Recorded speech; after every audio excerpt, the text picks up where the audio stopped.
proteins. Excellent. One of the components are the proteins. And the cholesterol, Cholesterol. What does cholesterol help?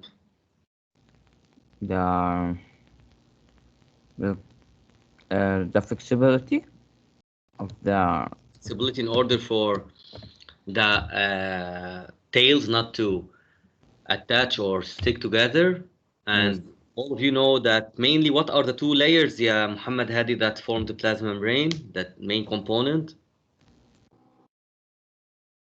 The two components that form the milk question. Yes, main component. What are the two layers that form this plasma membrane mainly? What do we call them? Possible. Excellent. The phospholipid layers, or since they are two layers, and they are, you can see they are arranged in a manner which is tail to tail. And we said also in the previous period that the tails are hydrophilic or hydrophobic. The cells are hydrophilic. Hydro, Phobic? hate water, Yes. and heads are Hydrophilic. hydrophilic, and it means that they love water. And we said that due to the presence of this phospholipid, we will have a property of the selective permeability, or what, and controlling what enters and leaves, and we are going to see how the transport through the plasma membrane, okay, occurs. Any problems till now?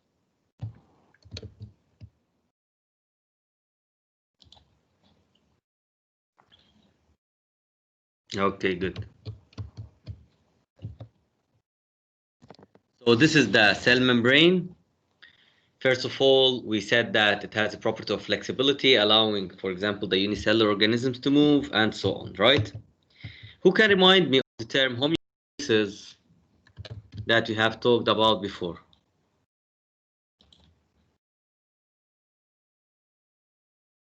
Other than Muhammad Hadi and Walid, please, the others.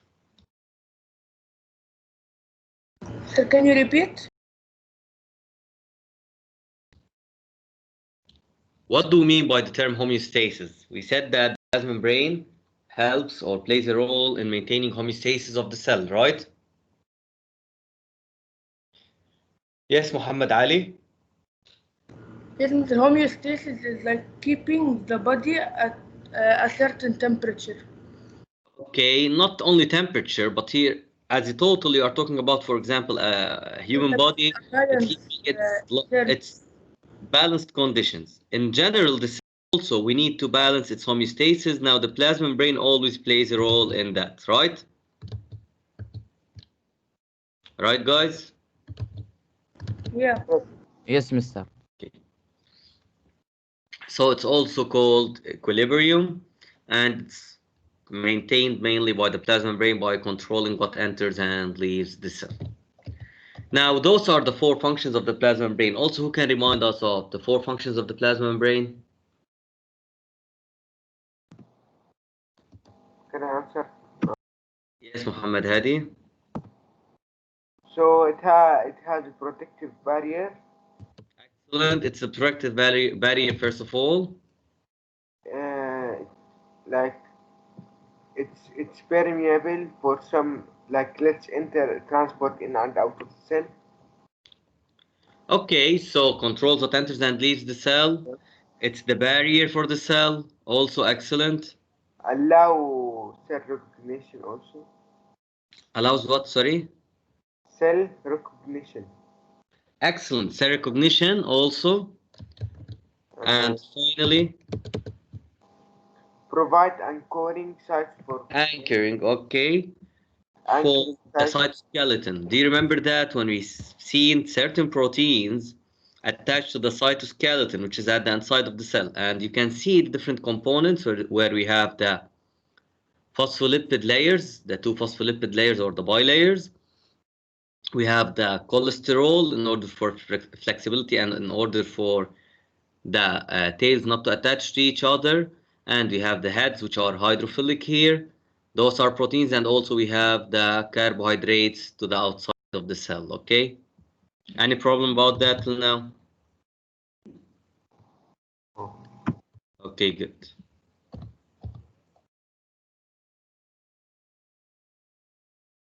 since or due to those properties, we are going to see what can pass through the plasma membrane and what can't. Who can remind me? Polar or non-polar molecules can pass through the plasma membrane?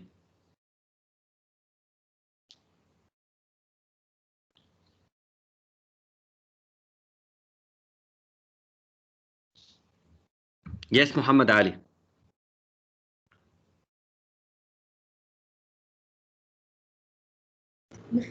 Can you repeat the question? I was lagging. Okay, polar or non-polar molecules can pass through the plasma membrane directly. Non-polar. Excellent. Excellent, proud of you. Now, in general, the molecules we are going to see, the large molecules or the polar ones, need certain transport proteins to help them, but for sure we are going to see also small molecules like oxygen and carbon dioxide also can pass through the plasma membrane.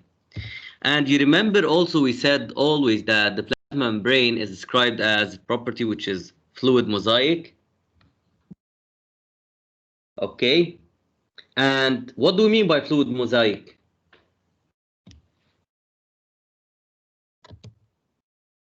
Other than Muhammad Hadi, please guys, I want the others. For example, Kareem.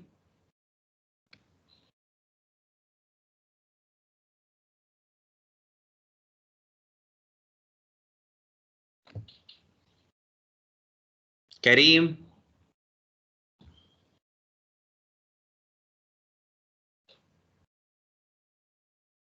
Hello? Yes, your voice is very, very, very low, Kareem.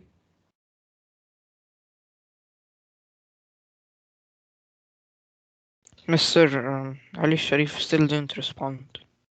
Still. Yeah. Yeah, mister, I tried calling him, texting him, he's not responding to anything. Mr. Can you hear me now? Yes, I can hear you. Please, Muhannad, and the other one is Riyadh, right? No, Also, Yusuf. Yusuf, also you tried, right? Yeah. Yes. Please, I'm going to just ask you to try because it's his benefit and he's not paying attention to that and he's not taking care of that, but he must. It's a must. I Because mister, even yesterday, he also didn't respond to any of us. also yesterday in certain sessions. Yes. Which sessions? Mister, Yes. there is no assignment. Not now, at the end of the period. Oh, okay, Muhammad Isam, at the end of the period, okay? okay. Okay. Also, he didn't respond also yesterday, right? No, mister, on Monday, also on your period as well. Okay, he responded. You told me he didn't enter even, right? This Yeah. at the end of the period even he responded, right? Yes. And I told him to give him another chance. Be prepared for Wednesday for the second period in order to have the assignment, right? Do you remember? Yes. Why he's not prepared? Why he's not even responding now? I don't know, mister, he's like offline.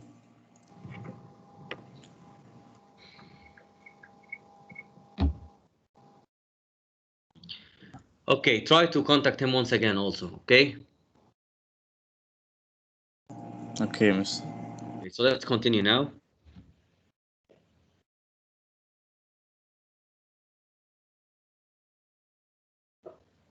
So, we call this property the fluid mosaic. Why? Because of the shape and so on, and also the fluidity of where the phospholipids and proteins can move around freely within the layer. Okay? Any problem about the idea of the fluid mosaic? No. Okay, good. So, this here we are just revising once again that the heads are hydrophilic, the tails are hydrophobic. Okay, hydrophilic water loving and hydrophobic water fearing. And its selective permeability means that not anything can enter or leave. It's selective. Now, we said that hydrophobic molecules can pass easily. Excellent, you said it before. And Don't forget the hydrophobic, the hydrophobic can pass easily and the hydrophilic do not. Okay? Now, this depends on solubility mainly. What do we mean by that? The molecules that are capable and are soluble in lipids, which are hydrophobic in this case, like oils, like fats, like whatever, they can pass easily through the plasma membrane.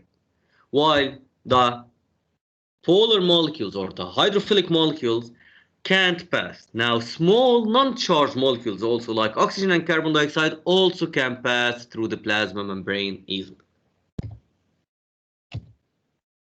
That's why ions and large molecules, okay, they need to pass through what we call them the transport proteins where I'm pointing now. Any problem till now, guys? Okay, good. Now, what are the types of transport across the plasma membrane? Who can remind me of different types of transport across the plasma membrane? Guys, who can remind us of the different types of transport across the plasma membrane? Yes, Faris?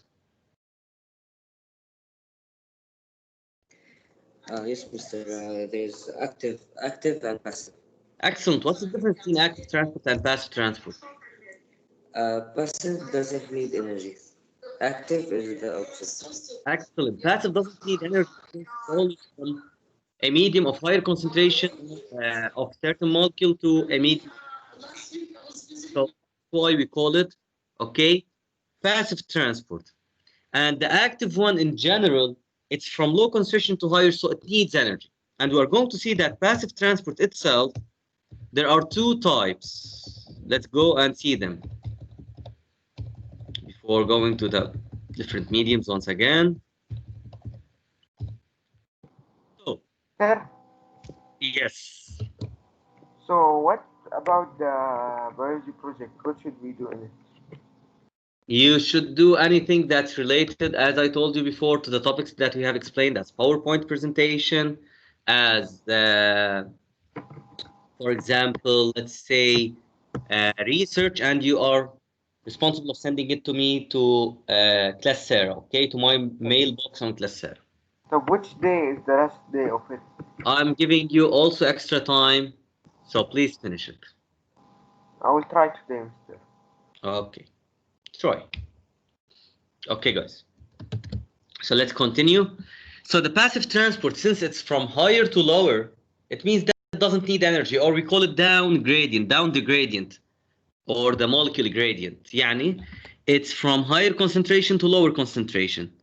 And in general, it's divided into two types, either simple diffusion or facilitated diffusion. Why simple?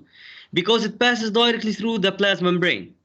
While facilitated diffusion, the molecules can't pass through the plasma membrane, so they need to pass through the transport proteins. But still, from higher concentration to lower concentration, so it's type of passive transport and called facilitated diffusion. Any problems about the passive diffusion and the simple diffusion and the facilitated diffusion, which are types of passive transport?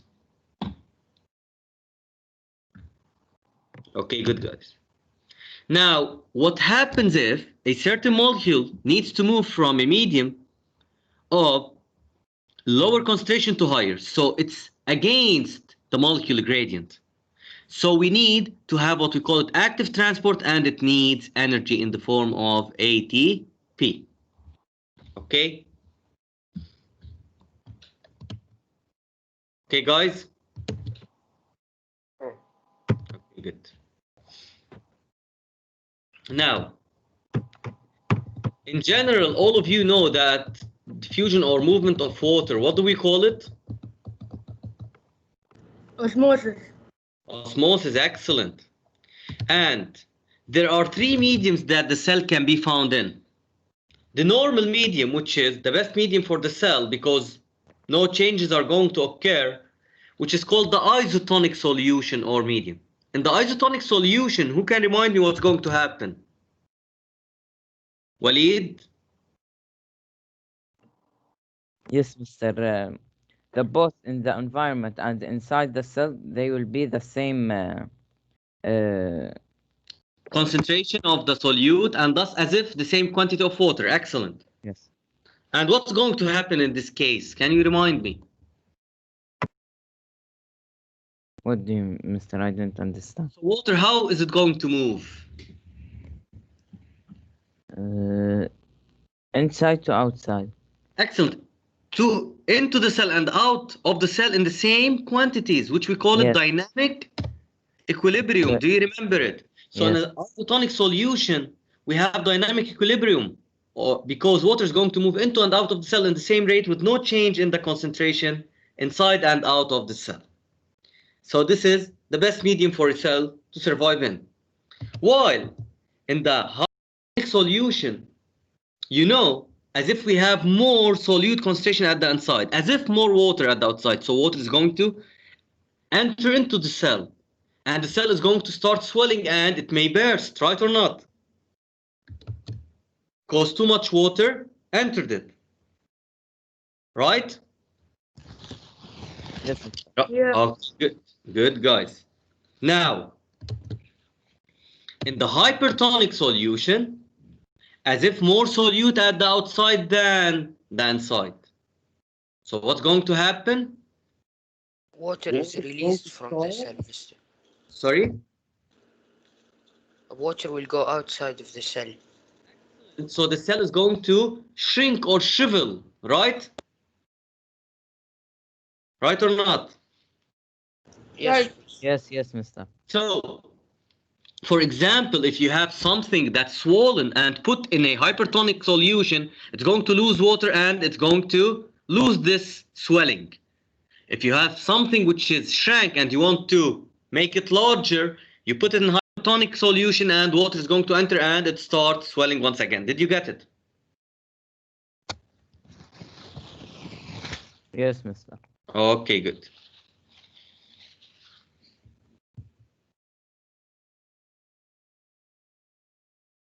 We have seen 3 types of also diffusion. Any problems till now? So always keep in mind that passive transport, it's from a medium of higher concentration to a medium of lower concentration. There's no need for energy. Molecules that allow or do go through simple diffusion through the plasma membrane directly, just like oxygen and carbon dioxide, it's simple diffusion, while other molecules also go through passive transport from higher concentration to lower, but they pass through certain transport proteins, which we call them channel proteins. And in this case, they are going to pass through it, but also still there's no need for energy, just like glucose passage. And at the level of the active transport, it's going to need energy always, because it's from a medium of lower concentration to a medium of higher concentration. And the proteins or the transport proteins that this passage occurs through them, we call them pumps. A very common example of pump is the sodium-potassium pump, since from low to high or against the molecule's gradient, not down it. And for sure, that's why it needs energy in the form of ATP. If you remember, we said earlier that proteins have different 4 functions: the structural support, where the cytoskeleton attaches to, the recognition, the communication, and transport. Any questions about the types of transport till now? If yes, please raise your hand.